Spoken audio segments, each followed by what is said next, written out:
Where does DePaul stand on the topic of sexual health? Students have spoken, and here's what they have to say. According to an unofficial survey, students do not believe that DePaul adequately addresses sexual health. 73% of surveyed students at DePaul are currently sexually active. Of those students, 90% believe themselves to be sexually healthy. However, only 54% use contraceptives or other protection, and when it comes to obtaining these materials and other valuable information about sexual health, 100% of surveyed students do not believe that DePaul succeeds in improving the sexual health of its students. Now we bring you sophomore at DePaul, Alexander Haddad. I think that compared to other colleges, DePaul's sexual health program is lacking. In the 2011 edition of the Trojan Sexual Health Report Card, DePaul was ranked last, number 141 out of all ranked universities for sexual health. Next, we have Katie Weisman, the LGBTQA Student Services Coordinator at DePaul. Historically, maybe things haven't been as great as they could be. However, DePaul has been responding to the needs of students. In response to DePaul's poor reputation regarding sexual health, the school has made various improvements. The Sexual Health Office, located on the third floor of the Student Center, now offers free HIV testing, an information library, and even counseling.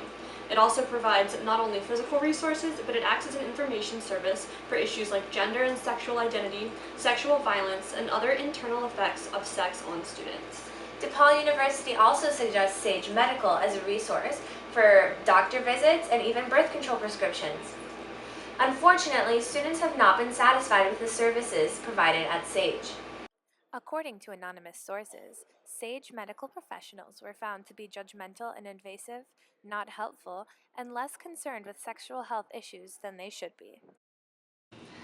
Now to psychology professor at DePaul, Oshandra Benson. May not be the same resources as other universities, but we do have something. So it's not like we don't have anything, but if no one knows about the minimum that we have, then how beneficial is it going to be? And so it's just getting the word out that we do have resources. There's things that we can and can't do on campus, but that's typical of other universities. You can and can't do stuff, but I think that DePaul should be better about promoting it. Sexual health is a topic that requires people to take some initiative themselves as well. We all know that most people have gone through some version of sex ed or health ed growing up in elementary school, and sometimes it's easy to let that stuff just kind of wash over you if you don't ask the questions or do the follow-up yourself. A lot of sexually transmitted infections happen during college years, and so you're more likely to contract an STI or have an unplanned pregnancy if you are ages 15 to 24. And so most of the university students start 18, and so some high schools may not have given that information, and so most people have their first sexual experience or start to think about their sexual health.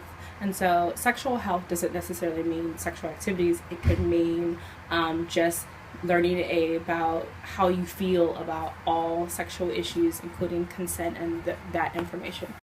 While DePaul University cannot take full responsibility for the sexual health of its students, it does play a role in the knowledgeability of the student body. In response, DePaul has added many opportunities and resources for students to gain valuable information about their own sexual health. Based on our findings, perhaps students should take responsibility for their own sexual health. Thanks for tuning in. This has been brought to you by Gabriella Maddie Burke, and Hannah Moselle. Thank you.